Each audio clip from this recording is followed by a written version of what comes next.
Mad Max, the franchise that's absolutely the most influential to the post-apocalyptic genre, created from the ideas and dreams of an Australian emergency room man.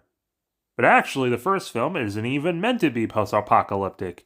It was later retconned into being one because they had the equivalent of $0 reduce when it comes to films.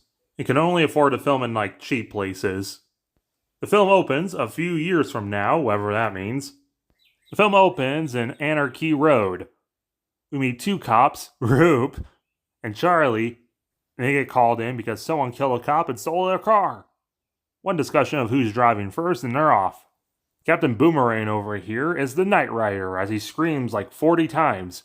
Him and his girlfriend are the ones axing cops and stealing their cars. Two other cops, Sarshy and Scudder, are on their tail as the audience realizes the Australians all have nicknames. Roop and Charlie try to pinch the Knight Rider, but they end up crashing. They switch of drivers. Meanwhile, at the post-apocalyptic diner, Goose is having brunch, but then the chase flies by him, so he hops on his bike and heads out. It's just chaos, man. I mean, even the director lost his van to this shot, willingly. There's a kid in the middle, one of the cops ends up flipping, and the others go through another van. It's madness. So they decide to call in the main character. And you can tell he's the main character because he doesn't have a silly nickname like the other cops. It's Max, played by Mel Gibson. Of course, this is Mel Gibson's iconic role, which he actually got because he ended up looking cooler than the guy who was originally supposed to that Mel dropped off at auditions. He was sent into superstardom for 3 decades until he went crazy. Max slowly drives up. Knight Rider mentions something about toe cutter or whatever. Him and Max plays chicken. He's the one who pulls away, which causes him to start freaking out, and he afterburns into a big wreck explosion. Later, Max's wife, Jessie, is saxing it up. They live in a little cabin near the sea, and they have a kid named Sprague. British English is so silly. Jessie's upset that Max is going to work because of the Knight Rider killing cops and all. But he heads in just to see he's got called in to see this sweet fucking hot rod they made. But there is also stuff to report on, like a bunch of violence connected to Knight Rider and some toe cutter gang, as reported by Captain Fifi, who's the captain because he has the silliest of names. The next day, a bunch of bikers ride into town, played by actual bikers known as the Vigilantes. They agreed to be in the film because of beer.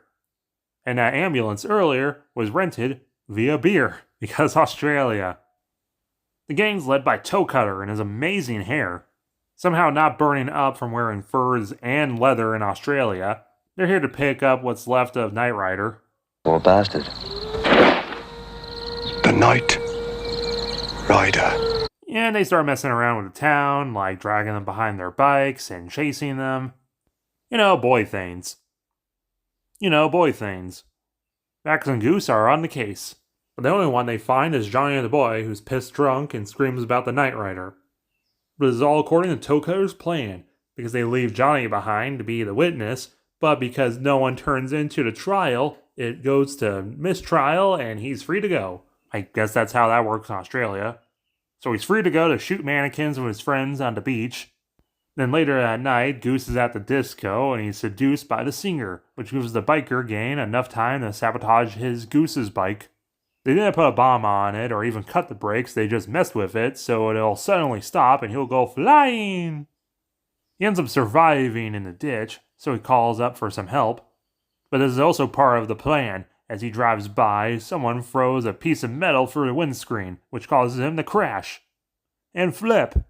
We set up Johnny having a necklace lighter just for Toe Cutter wanting to use a match, and Johnny doesn't want to throw the match because he's okay with going through the whole motion of trying to kill Goose and just give up at the end. But he drops it, so Max finds some roast goose. Ironically, if you look at the poster, it's actually Goose and not Max. Well, yeah, he's wearing a helmet, and like everyone in this film, they're wearing leather. But how he wears it, and the little silver leg armor he has, it's Goose. Max is feeling bad about this, so he decides to resign from the force. But Fifi says to just shorten it to only a few weeks off, and we can talk about it again.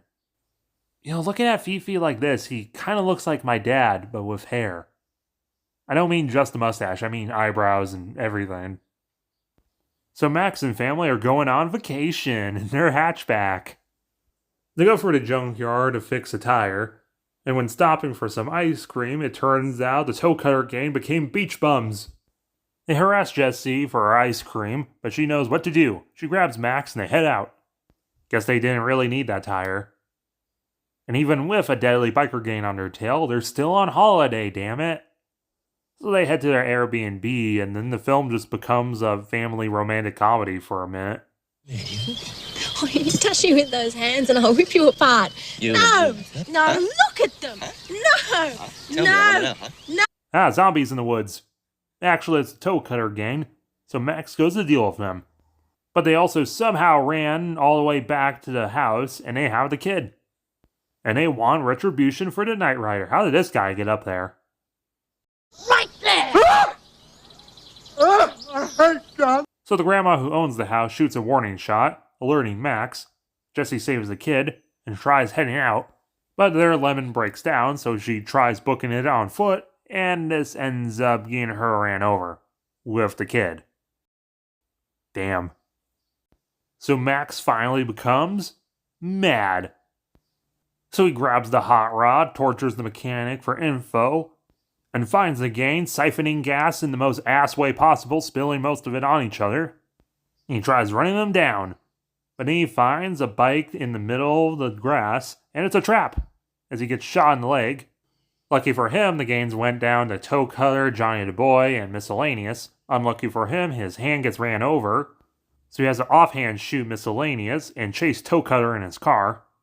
Eventually coming up on a semi, Toe Cutter's eyes literally bug out as he gets ran over. Kind of obvious, but the semi has like a safety plate in front of the hood so it doesn't mess up running over a motorcycle. And this and the truck were paid off with beer. So now there's only one left. Max finds Johnny the Boy looting a corpse, and he handcuffs his leg to some metal, setting up a trap, setting the car up to explode, but he has a chance to escape. The chain in those handcuffs is high tensile steel. It'll take you 10 minutes to hack through it with this. If you're lucky, you could hack through your ankle in 5 minutes. Go. This scene directly inspired the creation of the Saw franchise. We leave Johnny to that, as Max has now become mad, just as mad as the bikers were. This is an alright film. Max is appropriately cool, and it's interesting seeing his development into being mad. The film looks incredible for their tiny budget, showing how to use the money wise. Toe Cutter is a great villain because he can be very intimidating, then to cartoonishly silly in the blink of an eye. But the film also suffers from the in-between action is just not as interesting, and it's especially weird seeing where the franchise will end up, seeing his very normal, mundane, not-apocalypse life. And the editing's really weird, especially with the crashes. I get it's realistic, it's as disorienting as a real car wreck, but it's not really good filmmaking if we don't know what's really going on. The action's really good, but everything else is kind of mediocre. I'll give it a 6.5 out of 10. It's definitely a film overshadowed by its sequels, and it's kind of obvious why. But make sure to like this video, share with your friends, comment your own thoughts and opinion about the first Mad Max film, and subscribe if you're new.